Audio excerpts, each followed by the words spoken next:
सभी को पता है कि आज दूसरा दिन और आज हो रही है मां ब्रह्मचारिणी की पूजा। मंदिरों में भक्तों का हुजूम देखने को मिल रहा है क्योंकि तमाम जो लोग हैं वो वहां पर पहुंच रहे हैं। प्रशासनिक अमला किस तरीके से अलर्ट है ये जानने की कोशिश करते हैं। गोरखपुर से इस वक्त मेरे साथ मेरे सहयोगी सुशील मौजूद है, सीधे उन्हीं का रुख करते हैं। सुशील, अगर वहां की बात कर ले, किस तरीके से आस्था से लबरेज वहां पर तस्वीरें आ रही हैं, किस तरीके से वहां पर जो भक्त हैं वो माता रानी को पूज रहे हैं आज के दिन?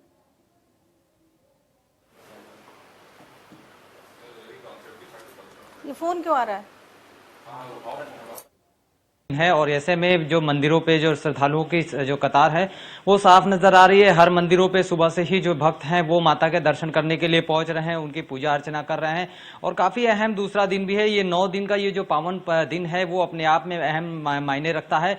हर दिन अलग अलग माता की पूजा की जाती है। जैसे कल शैलपुत्री की थी, आज ब्रह्मचारिणी की है। और ब्रह्मचारिणी की माता जी की बात करें तो ये माना जाता है कि वो सहन शक्ति और एकात्र के जो है देवी हैं। और अगर उन्हें सच्चे मन से कोई पूछता है तो सहनशीलता आती है, शक्ति प्रदान होती है, तमाम तरह की जो है ऊर्जा मिलती है।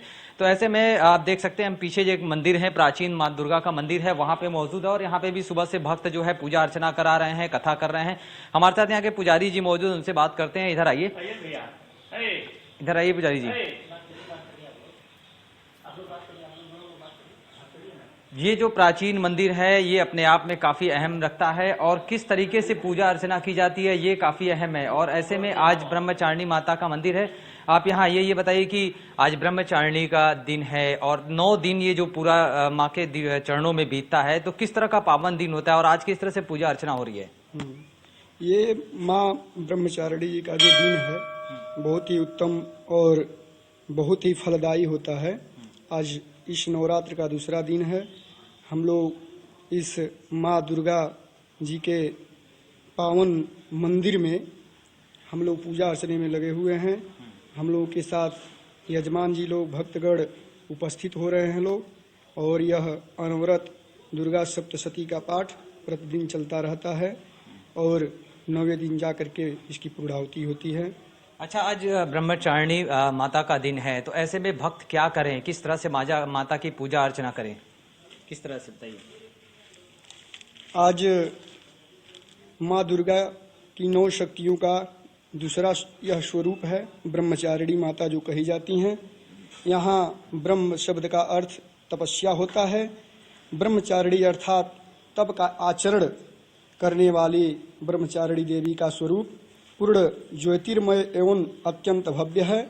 पूर्व जन्म में जब ये हिमालय के घर उत्पन्न हुई थी, उस समय नारद के उपदेश से भगवान शंकर जी की पूजा की और अत्यंत कठिन तपस्या करने के बाद इसी तपस्या के कारण इन्हें तपस्विनी कहा गया, अर्थात ब्रह्मचारिणी नाम से अभिहित किया गया है। नवरात्र के दूसरे दिन इन्हीं के स्वरूप की उपासना होती है। इस दिन साधक का मन स्वाधिष्ठान चक्र में स्थित होता है। इस चक्र में अवस्थित मन वाला योगी अब उनकी कृपा और भक्ति को प्राप्त करता है। यही ब्रह्मचारिणी माता। तो देखा आपने, आज ब्रह्मचारिणी माता के मंदिर को में आज जो है पूजा हो रही है और पूरे मंदिरों में आज दूसरे दिन जो है माता की पूजा हो रही है। और भक्त जो है सुबह से ही मंदिरों में पहुंच रहे हैं, बाकायदे चुन्नी चढ़ा करके, नारियल फोड़ करके और फूल अगरबत्ती लगा करके माँ को प्रसन्न कर रहे हैं। बहुत बहुत शुक्रिया सुशील आपका और बहुत बहुत शुक्रिया उन पंडित जी का जिन्होंने तमाम विधियों के बारे में बताया और ये भी बताया कि आज के दिन की क्या महत्ता है। एक बार गोंडा का रुख कर लेते हैं। अभिषेक मेरे साथ, मेरे सहयोगी बने हुए हैं। अभिषेक, अगर वहां की बात करें तो वहां पर किस तरीके की तस्वीर आप देख पा रहे हैं अपने आसपास नवरात्र के दूसरे दिन?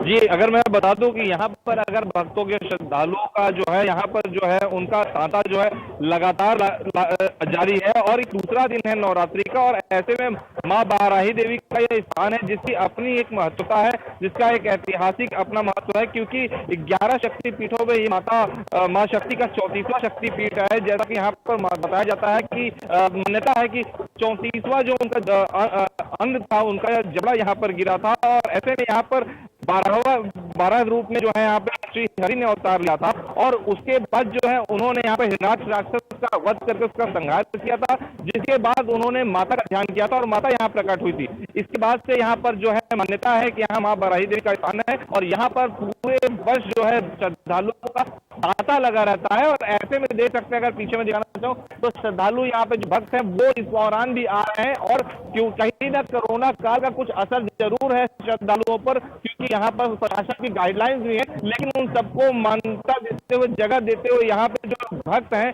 वो कहीं ना कहीं उनकी आस्था और माता से जुड़ाव ऐसा है कि वो यहाँ पर भक्ति और आस्था में डूबकर लीन होकर के यहाँ पर माता के आशीर्वाद लेने के लिए पहुंच रहे हैं। और अभिषेक, मैं पीछे तस्वीरों में देख पा रही हूँ कई सारे भक्त हैं वहां से गुजर रहे, जरा उनसे बातचीत करने की कोशिश कीजिए और ये जानने की कोशिश कीजिए कि इस बार उनके जहन में क्या कुछ चल रहा है, क्योंकि एक असामान्य स्थिति है।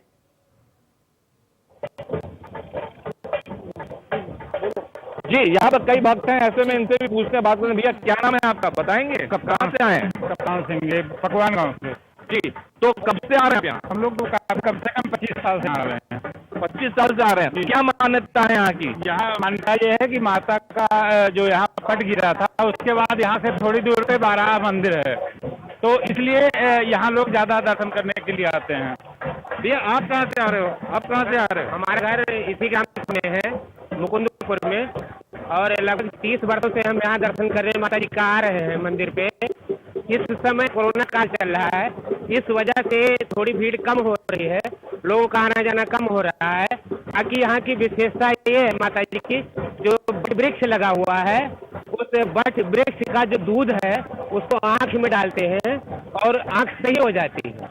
और जब हिरणाक्ष का वध हुआ बाराही देवी के यहाँ पे, जब हिरणाक्ष का वध हुआ तो बाराही देवी का यहाँ अवतरण हुआ इस मुकुंदपुर ग्राम सभा में। और यहाँ पे मतलब 2 नवरात्र जो पता है, दोनों नवरात्र में, इसमें शारदीय नवरात्र में हमारे साथ जोगिंदर पुजारी जी हैं, वो भी यहाँ हमसे जुड़ गए हैं। ये बताएंगे मंदिर के महत्वता और यहाँ के जो भी माता के स्थान पर इस वक्त कोरोना काल चल रहा है, क्या असर डल रहा है और कैसे श्रद्धालु, क्या उनकी भक्ति में असर पड़ा है क्या? जी जी बिल्कुल पड़ा है। कोरोना काल के कारण बहुत ही असर पड़ा है इसका। और माँ बाराही देवी का जो 34वीं शक्तिपीठ है, जो 51 शक्तिपीठें हैं उसमें से 34वीं शक्तिपीठ है। यहाँ सती जी का ये जबड़ा गिरा, सीधा पाताल चला गया, सुरंग है, वहीं पे जो जलती रहती है माता जी का, वहीं दर्शन होता है और जो कुछ भी मुरादें लोग मांगते हैं माता जी उसकी पूरी करती हैं।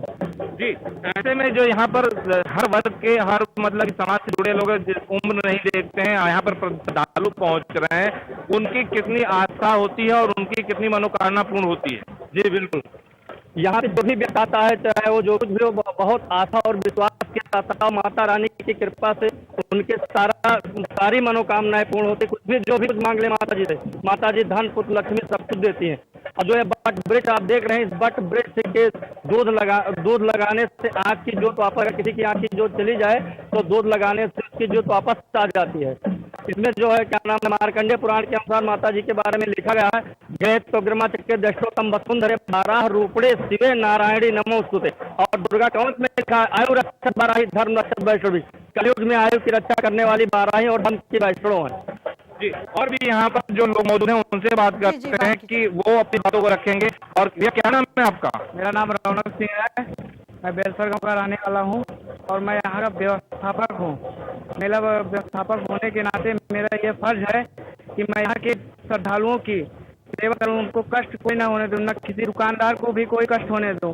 और माता जी से इतनी आशा है कि माता जी की मैं इतना सेवा करूँ कि जितना हो सके, जितना टाइम। कोरोना काल में क्या व्यवस्थाएं की हैं, खासा ध्यान दिया गया है किन बातों पर? इस कोरोना काल में हमने सारे खाने पीने वाले पदार्थ को बाहर की तरफ, रोड की तरफ से हटवा के उसको एकदम लास्ट में कर दिया है, जहाँ कोई आता जाता ना हो। किसी श्रद्धालु की खाने पीने के बाद श्रद्धालु अपने घर चले जाए सीधे, फिर मेले में अंदर प्रवेश ना करे। यही सब व्यवस्था है मेला में। और सभी दुकानदारों को सैनिटाइजर मास्क का प्रयोग करने के लिए कहा गया है। ऐसे में भक्तों का काफी जमावड़ा है और बात करते हैं और लोगों से। भैया कहाँ से आ रहे हो आप? परसपुर से आ रहे हैं, परसपुर से आ रहे हैं, परसपुर से। कब से आ रहे हैं आप, कितने सालों से? हम काफी साल से आ रहे हैं। माता में कितना आस्था आपको? बाराही देवी स्थान के बारे में अगर आप जानते हैं तो? बहुत बड़ी आस्था है।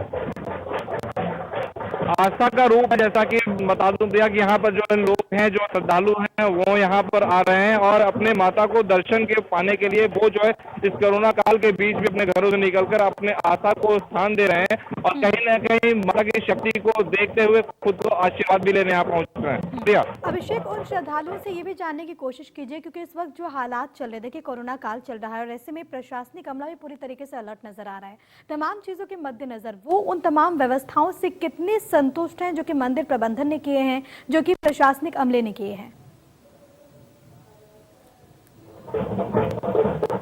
जी, अगर आप बात करें तो ये बताइए कि जो प्रशासन ने बंदोबस्त किया है, मंदिर परिसर के जो लोग लगे हैं वो बंदोबस्त किए हैं, उससे आप कितना संतुष्ट लग रहे हैं कोरोना काल के बीच में? नहीं, काफी अच्छा व्यवस्था की है। प्रशासन, पुलिस प्रशासन भी इस व्यवस्था में दूर से आदमी को अवेयरनेस भी करता है। भैया, आप बताइए कि किस तरह की व्यवस्थाएं की गई हैं यहाँ पर? क्या जो कोरोना काल चल रहा है उसमें जो व्यवस्थाएं हैं, क्या लगता है आपको कि बेहतर व्यवस्था की गई प्रशासन की तरफ से? सारी व्यवस्था उससे की जा रही है, कोई समस्या नहीं आ रही है और सारे व्यवस्था मतलब पूर्ण रूप से देखी जा रही है। अच्छा, एक बात बताइए, पहले के दिनों में, आम दिनों में जब महामाता का जब नवरात्रि आती है तो कितनी भीड़ रहती थी, अभी कितना उस पर जगह मतलब कितना असर पड़ रहा है? पहले लाखों संख्या भक्त लोग आते थे, अब जब से कोरोना काल आ गया बहुत ज्यादा कम लोग आ रहे हैं, संख्या घट गई है, बहुत ज्यादा घट गई। भैया आप बताइए, आप लोग दर्शन करने के लिए आए हो, ये बताइए कहाँ से आ रहे हो आप? हम यही क्षेत्र के हैं, खेलता बाजार। जी, तो ये कोरोना काल में जो व्यवस्था यहाँ पर रखी गई प्रशासन की तरफ से देख रेख में, लगता है आपको कि उससे बेहतर है? ठीक है, बहुत प्रशासन की तरफ से बहुत अच्छी तरीके से दर्शन कराया जा रहा है, कोई दिक्कत नहीं। दर्शन ठीक से हो जा रहा है? हाँ, हो रहा है। चलिए ठीक है अभिषेक, यानी कि प्रशासनिक अमला पूरी तरीके से अलर्ट है, लेकिन एक जिम्मेदार चैनल होने के नाते हम उन तमाम लोगों से अपील करते हैं कि मास्क जरूर लगाएं, क्योंकि आप कितने लोगों से जब बात कर रहे हैं बहुत सारे लोग ऐसे हैं जिन्होंने मास्क नहीं लगाया, तो उनसे जरूर ये बात कहिएगा कि मास्क वो जरूर लगाएं, कोरोना काल चल रहा है। तस्वीरें भी दिखाते रहे अभिषेक कि किस तरीके से वहां पर भक्तों का हुजूम है, क्योंकि आप जिस तरीके से जिक्र कर रहे हैं कि इस मंदिर की महत्ता है, हर साल श्रद्धालु का हुजूम वहां पर देखने को मिलता है, लेकिन इस वक्त कोरोना की वजह से कहीं ना कहीं जो असर है वो यहाँ पर साफ तौर पर देखने को मिल रहा है।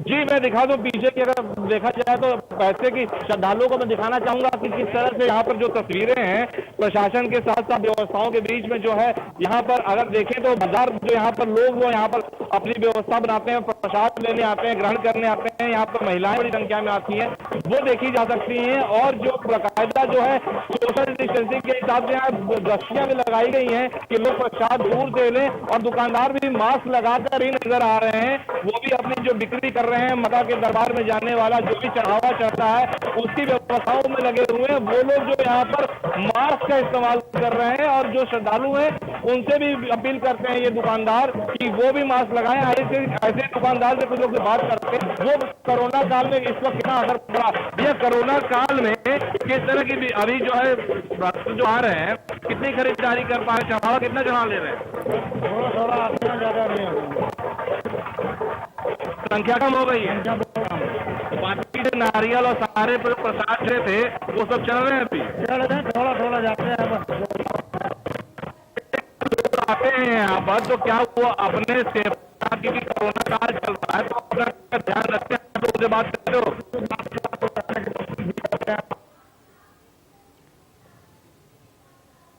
चलिए ठीक है अभिषेक, यानी कि पूरी तरीके से वहां पर जो प्रशासनिक अमला है वो अलर्ट भी नजर आ रहा है। लोगों से हम भी यही बार बार अपील कर रहे हैं कि लोग अपनी सुरक्षा का ख्याल रखें, मास्क जरूर लगाएं, क्योंकि इस वक्त सबसे ज्यादा महत्वपूर्ण यही है। लेकिन इन सब के बीच अलग अलग जगहों से जो तस्वीर निकलकर सामने आ रही है वो अपने दर्शकों को हम दिखा रहे हैं, जहां पर किस तरीके से भक्तों का जो हुजूम है वो देखने को मिल रहा है। हालांकि कोरोना काल में बहुत सारी चीजें प्रभावित हुई हैं, कई दर्शक जो हैं वो अपने घरों पर भी हैं, और इन्हीं के लिए हम ये तस्वीरें लेकर आए हैं आपको माता रानी के दर्शन करवाने के लिए, ताकि आप देखें कि किस तरीके से इंतजामात किए गए हैं। लेकिन आपको ये समझना होगा कि अगर आप जाते हैं मंदिरों में तो आपको मास्क जरूर लगाना होगा, फिजिकल डिस्टेंसिंग का आपको विशेष तौर पर ख्याल रखना होगा, क्योंकि मंदिर प्रबंधन प्रशासनिक अमला पूरी तरीके से वहां पर अलर्ट तो है ही जरूर, वहां पर तमाम तरह की व्यवस्थाएं जरूर यहाँ पर की गई हैं, लेकिन कुछ जिम्मेदारी आपकी भी बनती है, और जिम्मेदारी इस रूप में कि तमाम चीजों के बीच आप ये ना भूलें कि कोरोना काल चल रहा है। दूसरा दिन है नवरात्रों का राज, होती है माँ ब्रह्मचारिणी की पूजा, मंदिरों में श्रद्धालुओं का हुजूम है। मां ब्रह्मचारिणी से आज लोग मुरादें मांग रहे हैं। और जिस तरीके से इस वक्त परिस्थितियां बनी हुई है कोरोना को लेकर, लोगों की यही मांग है कि माता रानी ऐसी परिस्थितियों से जल्द हमें बाहर निकाले और इस शत्रु का भी संहार करे। देखिए तस्वीरें आपकी टीवी स्क्रीन पर, लोग सुबह से ही वहां पर पहुंच रहे हैं। हर एक आयु वर्ग के लोग जो कि अलग अलग मंदिरों में जाकर माता रानी के सामने मत्था टेक रहे हैं। ऐसे में एक बड़ी जिम्मेदारी पुलिस प्रशासन के समक्ष भी है कि तमाम चीजों को कैसे व्यवस्थित ढंग से किया जा सके। और खास तौर पर जो सिद्धि पीठ है जहां से तस्वीरें निकलकर सामने आ रही है, देखिए जरूर यहाँ पर जो संख्या है श्रद्धालुओं की उसे लिमिट जरूर यहाँ पर किया गया है ताकि ज्यादा भीड़ वहां पर ना पहुंचे और जो भी श्रद्धालु वो पहुंच रहे हैं वो आसानी से माता रानी के दर्शन कर सके। व्यवस्थाएं वहां पर जरूर पुलिस प्रशासन के द्वारा, मंदिर प्रबंधन के द्वारा किए गए हैं, लेकिन जब तक आम जनता इन तमाम चीजों को लेकर जागरूक नहीं होती है, जब तक आम जनता इन तमाम चीजों को लेकर संजीदा नहीं होती है, तब तक व्यवस्थाएं जो हैं वो उस तरीके से फलीभूत सिद्ध नहीं हो पाएंगी। इसलिए हम भी आपसे अपील कर रहे हैं एक जिम्मेदार न्यूज चैनल होने के नाते कि आप ये समझे कि आपको इन तमाम प्रिकॉशंस का ध्यान रखना है, आपको इन तमाम चीज़ों का ध्यान रखना है। और अगर आप मंदिरों में जाते हैं तो आप विशेष तौर पर 2 गज की दूरी का ख्याल रखें, मास्क जरूर लगाएं, क्योंकि जिस तरीके से मेरे सहयोगी अभिषेक वहां पर बहुत सारे लोगों से बातचीत कर रहे थे, कई लोग ऐसे मिले जिन्होंने मास्क नहीं लगाया था। लेकिन आपको समझना होगा कि आपकी सुरक्षा के लिए है, क्योंकि कोरोना के मामले जो हैं वो बहुत तेजी के साथ बढ़ रहे हैं। नवरात्र का दूसरा दिन आज है, मां ब्रह्मचारिणी की पूजा हो रही है, जगह जगह पर लोग पहुंच रहे हैं। माता का ये जो रूप है वो बहुत सरल है, बहुत सादा है और माँ को तपस्विनी भी कहते हैं, क्योंकि माता का जो रूप है वो सादगी का प्रतीक है। माता का जो रूप है वो धैर्य सिखाता है, माता का जो रूप है वो सरलता सिखाता है। और आज जो भी भक्त मां ब्रह्मचारिणी को पूज रहा है, माता की कृपा उन पर बरसे, यही ख्वाहिश लिए हर भक्त वहां पर पहुंच रहा है, यही ख्वाहिश लिए हर भक्त वहां पर मुरादें मांग रहा है, उनकी मन्नत पूरी हो। और इसको लेकर जगह जगह से आस्था से भरी हुई जो तस्वीरें आ रही हैं, आस्था से ओतप्रोत जो तस्वीरें आ रही हैं, वो इंडिया न्यूज़ उत्तर प्रदेश उत्तराखंड आपको दिखा रहा है किस तरीके से प्रबंध वहाँ पर किए गए हैं। क्योंकि इन 9 दिन माँ के अलग अलग रूपों की पूजा होती है। भक्त माता के उन तमाम रूपों की पूजा करते हैं, आराधना करते हैं और माता से जो भी दुआएं मांगी जाती हैं, माता रानी सभी मनोकामनाओं को पूर्ण करती है। और आज के दिन कुछ विशेष उपाय भी हैं जिसके बारे में हम आपको बताएंगे। लेकिन आप ये समझिए कि किस तरीके से इन तमाम व्यवस्थाओं के मद्देनज़र वहाँ पर आम जनता का और भी ज़्यादा जागरूक होने की ज़रूरत है, आम जनता को और भी ज़्यादा वहाँ पर कहीं ना कहीं संजीदा होने की ज़रूरत है, ताकि इस परिस्थितियों में भी हम जो हमारी आस्था से जुड़ी हुई चीज़ें हैं उसका निर्वहन कर सके। आज के दिन माँ ब्रह्मचारिणी को समर्पित है। माँ के नाम में ब्रह्मचारिणी यानी कि ब्रह्मचार्य का पालन करने वाली देवी, नाम से ही जैसे पता चलता है। माँ ब्रह्मचारिणी के हाथों में अक्षमाला है, कमंडल सुसज्जित है। यह स्वरूप ब्रह्मचार्य का पालन करने के लिए प्रेरित करता है। सच्चे मन से जो भी भक्त माता रानी को आज के दिन पूजता है उसको सदाचार, एकाग्रता, धैर्य, संयम और सहनशीलता की प्राप्ति होती है। और आज के दिन हर एक भक्त माता रानी से मनोकामना कर रहा है, माँ ब्रह्मचारिणी को पूज रहा है। बहुत बहुत शुक्रिया अभिषेक आपका तमाम बातचीत के लिए और तमाम जानकारी के लिए। तमाम लोगों का बहुत बहुत शुक्रिया जिन्होंने अपनी बात हमारे माध्यम से यहाँ पर रखी।